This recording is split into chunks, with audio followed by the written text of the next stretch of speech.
ये बिल्कुल किसान में सीमांत में आते हैं और इन्हें जो नुकसान हुई है, क्योंकि एक कृषक छोटे छोटे काम करते हैं, जैसे मिर्चा की खेती करते हैं, बैगन की खेती करते हैं, गोभी की खेती करते हैं। ये सब 2 कट्ठा 5 कट्ठा में भी अगर खेती कर लेते हैं तो इनकी परिवार की भरण पोषण होती है जी। और जैसे कह रहे हैं कि 3 कट्ठा में मिर्चा का पौधा कबाड़ दिया गया, वो फल दिया हुआ है। हाँ। सबसे बड़ा चीज़ है कि वो पौधा में फल लगा हुआ है। हाँ।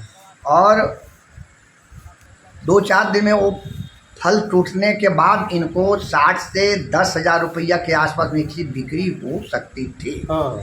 जिससे इनके परिवार में दशहरा जैसे पर्व भी इनके घर में मना सकते थे। हाँ। अच्छा, आज की स्थिति में बिल्कुल उस लायक में नहीं रहे हैं। इनके घर में इनके परिवारों के साथ जो मायूसी देख रहे हैं कि दिन रात किसान मेहनत करने के बाद उसके घर में 2 पैसे की आमदनी होती है, जो बिल्कुल किसान है। और ये बिल्कुल किसान है।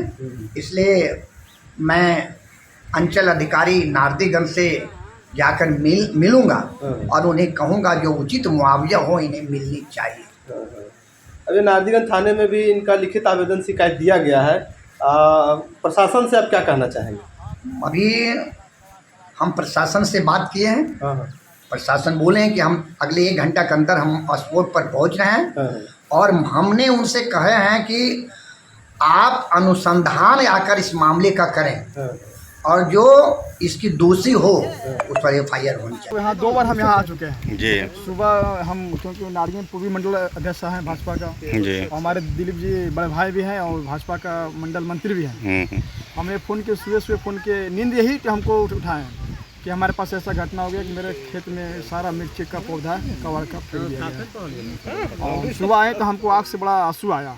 कितना सुंदर फल बताइए, इस छोटा सा पेड़ में कितना फल है देखिए। अभी इस फल से सब्जी बेचते थे हमारे बड़े भाई दिलीप जी, और अपने बच्चे को और घर में इसका था अपने बच्चे को पढ़ाई लिखाई। इनका तो दशहरा ख़त्म हो गया, पैसा आवे कहाँ से भाई? इनका खर्चा तो जाना चाहिए ना। तो हम चाहते हैं कि प्रशासन से इनका कुछ मदद होना चाहिए और अपना पार्टी से हम वादा करते हैं अपना अध्यक्ष के नाते हुए कि अपना पार्टी से हम दिलीप जी का कुछ न कुछ हेल्प हम जरूर करेंगे। धन्यवाद। यहाँ पहले आपको बहुत बहुत धन्यवाद कि आप भी यहाँ आए हैं दिलीप जी के सुख दुख में शामिल होने के लिए। मैं भाजपा जिला प्रवक्ता होने के नाते और निवर्तमान अध्यक्ष होने के नाते दिलीप जी से हमको 2001 से ही जान पहचान है। दोनों आपस में प्रेम पूर्वक रहते थे। पता चला कि दिलीप जी का के ज़मीन में लगा हुआ मिर्चा था जो 2-3 बार बेचे थे और बहुत इससे आमदनी होने की संभावना थी। इनका ये जीविकोपार्जन का यही एक साधन है जिससे अपने बच्चों को पढ़ाते हैं। पर किसी का नज़र लग गया और आज रात में असामाजिक तत्व अननोन व्यक्ति ही दिलीप जी से पूछने से पता चला कि हमारे साथ किसी का कोई दुश्मनी नहीं है, अननोन व्यक्ति इस तरह का कार्य किया है। मैं उस अननोन व्यक्ति को आपके चैनल के माध्यम से कहना चाहूँगा कि एक अदृश्य शक्ति है। यदि आप रात के अंधेरे में कोई गलत काम किया है, किसी के जीविकोपार्जन से खेलने का काम किया है, तो तुम्हें भी बहुत जल्द वो अदृश्य शक्ति दंड देगा।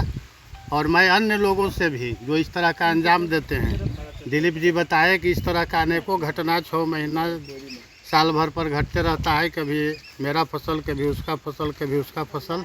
तो मैं उन तमाम लोगों से आग्रह करता हूँ, साथ ही साथ चेतावनी देता हूँ कि अदृश्य शक्ति से डरो, नहीं तो फिर देहात में कहावत है चोरक मैया चुपे कांडे।